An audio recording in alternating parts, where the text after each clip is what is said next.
배우자의 외도라 생각만 해도 정말 가슴이 철렁 내려앉는 일이죠. 근데 만약 이 끔찍한 의심이 현실이 된다면요? 사람들은 이 배신감 때문에 증거를 잡겠다고 아주 위험한 선택의 유혹에 빠지기도 합니다. 오늘은 실제 있었던 판례를 바탕으로 그 한 번의 잘못된 선택이 어떻게 내 인생을 송두리째 흔들 수 있는지 한번 같이 들여다보겠습니다. 자, 여러분한테 만약 이런 일이 생겼다고 한번 상상해 보세요. 어떻게 하실 것 같으세요? 이 속에서 치밀어 오르는 분노를 안고 확실한 증거를 잡기 위해서 어디까지 할 수 있을까요? 아마 많은 분들이 머릿속으로 영화나 드라마에 나오는 한 장면을 떠올리실 거예요. 맞습니다. 바로 이 GPS 위치 추적기죠. 상대방 차에 이걸 몰래 딱 붙여놓고 24시간 모든 동선을 내 손바닥 들여다보듯이 보는 거예요. 와, 이거 정말 간단하고 확실해 보이잖아요. 하지만 바로 그 달콤한 유혹 뒤에 아주 무서운 함정이 숨어 있습니다. 자, 그럼 지금부터 실제 있었던 한 사건을 가지고 얘기를 풀어볼게요. 이 위험한 유혹이 어떤 결과를 가져오는지 아주 생생하게요. 여기 남편의 외도를 의심하던 주부 A씨의 이야기가 있습니다. A씨의 상황 듣고 보니 이거 완전 내 얘긴데? 하시는 분들 계실지도 몰라요. 야근이 잦아지고 자꾸 밖으로 나돌고 차에서는 처음 맡아보는 향수 냄새가 나고 외도를 거의 확신했지만 물증이 없어서 너무 답답했던 거죠.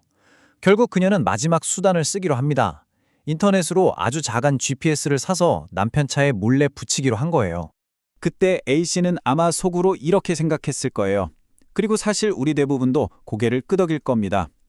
아니, 내 이름으로 된 차인데 그 차가 어디 가는지 내가 보겠다는데 그게 뭐 문제야? 하고요. 너무나 당연하고 상식적인 판단 같죠? 하지만 바로 이 생각이 모든 문제의 시작이었습니다. 그리고 며칠 뒤 드디어 A씨 스마트폰 화면에 남편 차가 한 모텔로 들어가는 경로가 선명하게 찍힙니다.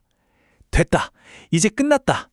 이렇게 완벽한 승리를 확신한 바로 그 순간 이야기는 우리가 상상도 못한 방향으로 확 꺾여버립니다. 여기서부터가 진짜 반전입니다. 외도의 증거를 손에 쥐었다고 생각한 A씨에게 돌아온 건 승소 소식이 아니라 상상도 못했던 역고소라는 악몽이었어요. 네, 여러분 잘못 들으신 게 아닙니다. 외도를 한 남편이 오히려 아내인 A씨를 경찰에 고소해버린 겁니다. 자기 동의도 없이 위치를 추적했다는 거죠. 바람 피운 사람이 오히려 큰 소리치는 이 어처구니 없는 상황, A씨는 그저 황당할 따름이었죠. A씨가 받게 된 혐의가 바로 이거였습니다. 위치 정보의 보호 및 이용 등에 관한 법률 위반, 줄여서 위치정보법 위반이요. 이게 그냥 부부싸움 차원이 아니라 내 이름에 빨간 줄, 그러니까 전과 기록이 남을 수 있는 형사사건이 돼버린 겁니다. 아니, 도대체 왜 이런 결과가 나온 걸까요? 상식적으로는 명백하게 잘못한 남편이 가해자인데 왜 법은 증거를 잡으려고 한 A씨를 범죄자로 판단했을까요? 자, 지금부터 그 이유를 하나하나 뜯어보겠습니다. 결론부터 딱 말씀드릴게요. 법원은 A씨에게 유죄를 선고했습니다. 외도 증거를 잡으려고 했다는 그 절박한 마음도 심지어 그 차가 A씨 본인 명의였다는 사실도 법정에서는 아무런 힘이 없었어요. 자, 바로 이 지점이 우리가 가장 헷갈려하는 부분이에요. 법이 보는 관점은 우리랑 좀 다릅니다. 위치정보법이 지켜주려는 건요, 자동차라는 물건의 소유권이 아니에요. 그게 아니라 그 차를 몰고 있는 사람의 사생활의 비밀과 자유, 바로 이걸 지켜주려는 겁니다. 실제 판결문을 봐도 법원은 아주 명확하게 선을 긋습니다. 차량 소유권자가 누구냐는 중요하지 않다. 중요한 건 그 차를 운항하며 위치 정보의 주체가 되는 사람의 동의가 있었느냐다. 즉, 4명의 차라 할지라도 실제로 그 차를 사용하는 남편의 동의가 없었다면 그냥 그 순간 불법이 된다는 뜻입니다. 법에는요, 이런 상황을 설명하는 아주 유명한 원칙이 있습니다. 바로 독수독과 원칙. 말이 좀 어렵죠? 풀어서 말하면 독이 든 나무에서 열린 열매에도 독이 있다. 이겁니다. 그러니까 아무리 외도 증거를 잡겠다는 목적이 정당해 보여도 그 증거를 얻는 과정, 즉 수단이 불법이었다면 그 결과물인 증거도 똑같이 독이 든 걸로 보는 거죠. 결국엔 재판에서 쓸모없는 증거가 될 수도 있다는 얘기입니다. 아니 그럼 이렇게 억울한데 그냥 가만히 보고만 있으라는 거냐고요? 에이, 절대 아니죠. 감정에 앞서서 전과자가 되는 길 대신에 아주 똑똑하고 합법적으로 증거를 모을 수 있는 방법들 당연히 있습니다. 가장 안전하고 확실한 방법은 역시 법원의 힘을 빌리는 겁니다. 이혼 소송을 제기하면서 법원에 금융거래정보 제출 명령이나 통신사 사실조회 같은 거 신청하면요.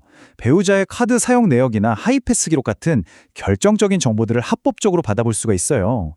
평소에 내가 접근할 수 있었던 차량의 블랙박스를 확인하거나 길거리 같은 공개된 장소에서 직접 사진을 찍는 것도 방법이 될 수 있고요. 자, 그리고 이건 정말 별표 5개 치고 들어주세요. GPS 추적보다 훨씬 더 위험해서 아예 쳐다도 보면 안 되는 행동들이 있습니다. 바로 배우자 핸드폰에 스파이 앱을 깔거나 차나 집에 몰래 도청 장치를 설치하는 행위입니다. 왜냐하면요, 다른 사람들 대화를 몰래 녹음하는 이 도청은요, 통신비밀보호법 위반이라는 훨씬 더 무거운 범죄에 해당하기 때문입니다. 이 법은 위치정보법보다 처벌이 훨씬 강력해서 웬만하면 벌금으로 안 끝나고요. 바로 징역형이 선고될 수 있는 아주 무서운 중범죄입니다.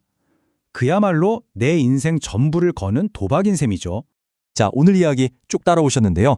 이제 마지막으로 정리를 좀 해볼게요.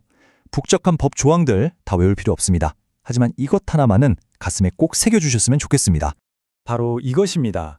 배우자의 배신에 대한 순간적인 복수심이 여러분의 인생에 전과자라는 평생 지워지지 않는 딱지를 붙일 수 있다는 사실입니다.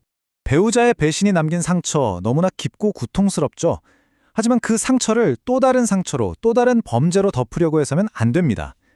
여러분의 권리를 찾는 가장 현명하고 안전한 길은요, 끓어오르는 감정이 아니라 차가운 법의 테두리 안에 있습니다.